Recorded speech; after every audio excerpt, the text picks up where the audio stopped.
I didn't think of myself as selfless. I thought of myself as necessary. There was always someone who needed help. Someone who was struggling more than me. Someone whose crisis felt more urgent than my quiet discomfort.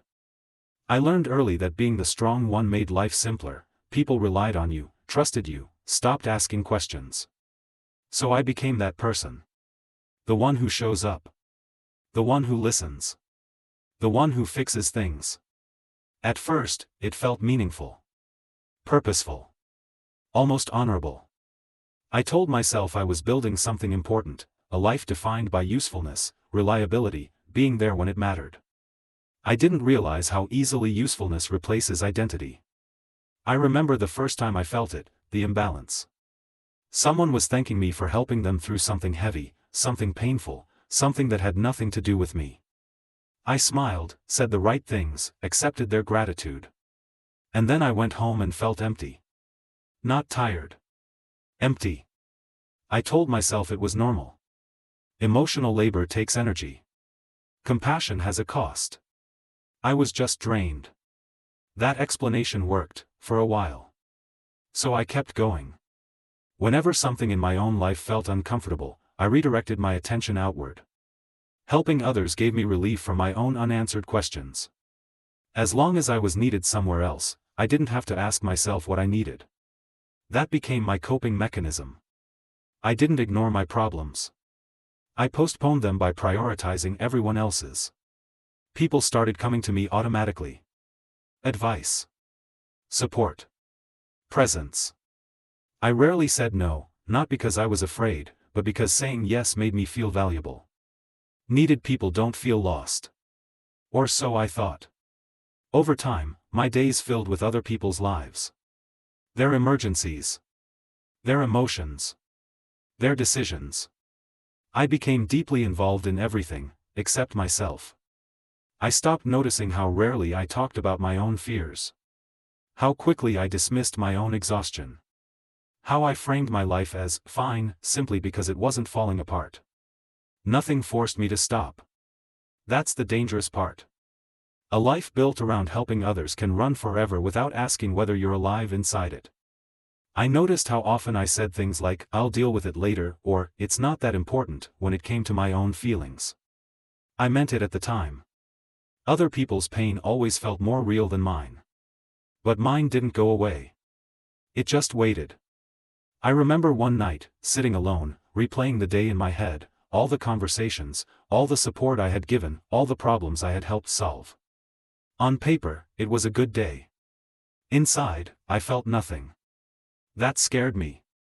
Because emptiness isn't loud. It doesn't demand attention. It doesn't interrupt your routine.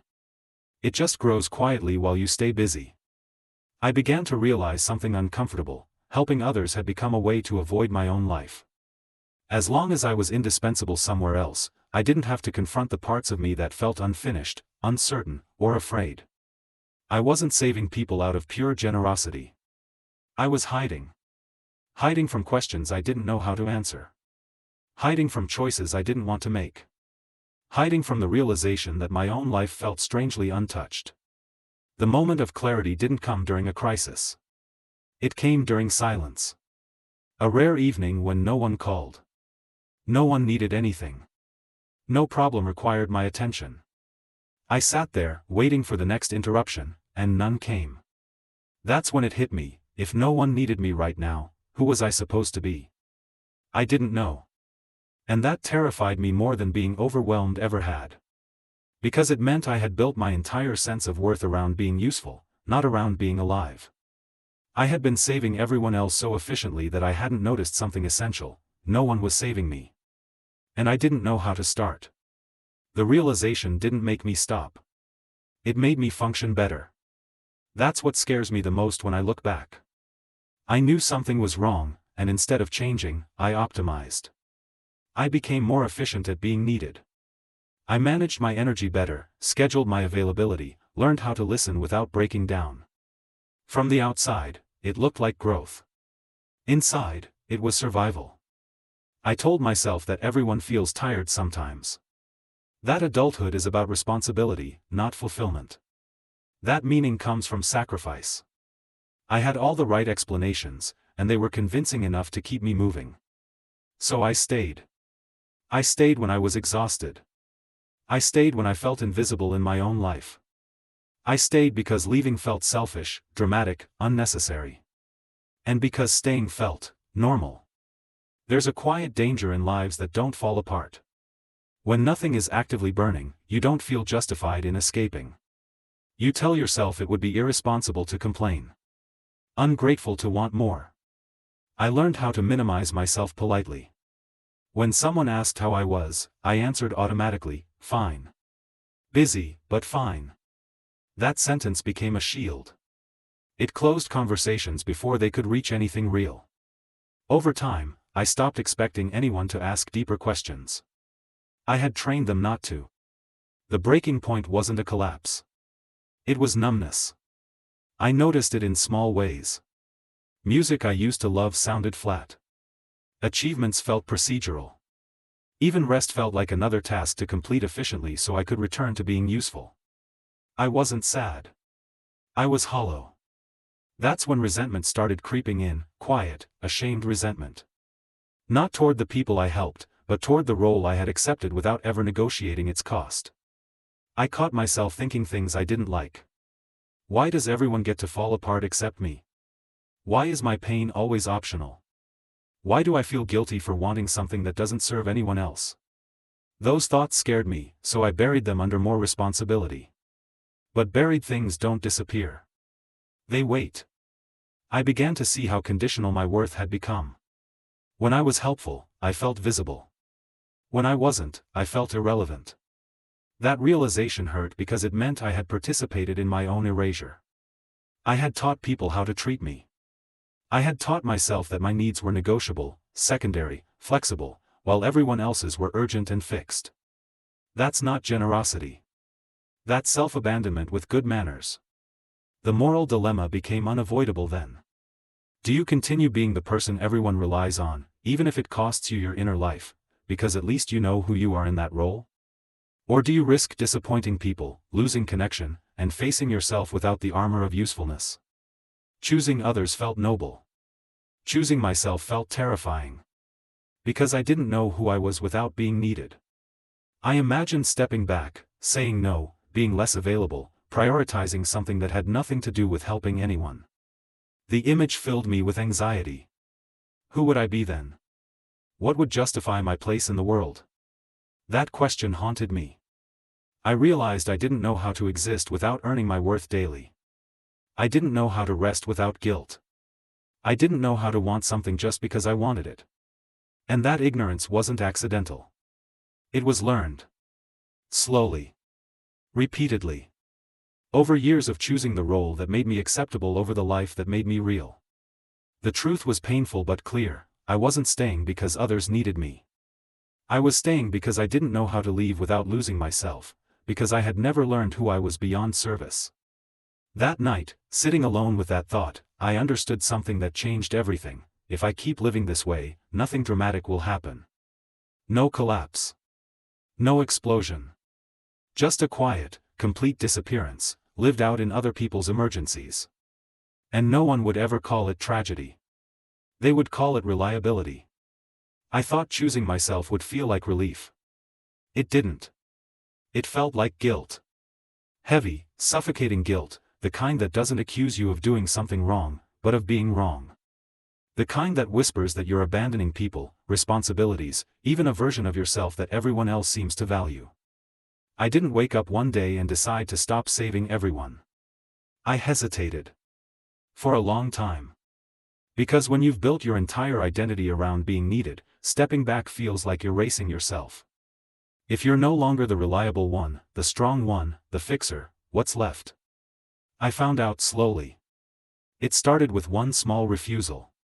One moment where I didn't answer immediately. Didn't fix the problem. Didn't offer solutions. I just stayed silent. My body reacted as if I'd done something dangerous. Tight chest. Racing thoughts. The instinct to explain myself, to apologize, to rush back into usefulness. I didn't. And something unexpected happened. Nothing collapsed. The world didn't end. People adapted. Some found other support. Some waited. A few were disappointed. But the catastrophe I had imagined, the one where everything depended on me, never arrived. That was the first crack in the illusion. I wasn't essential. I was convenient. That realization hurt more than I expected. Because it meant my sacrifice hadn't been as noble as I thought.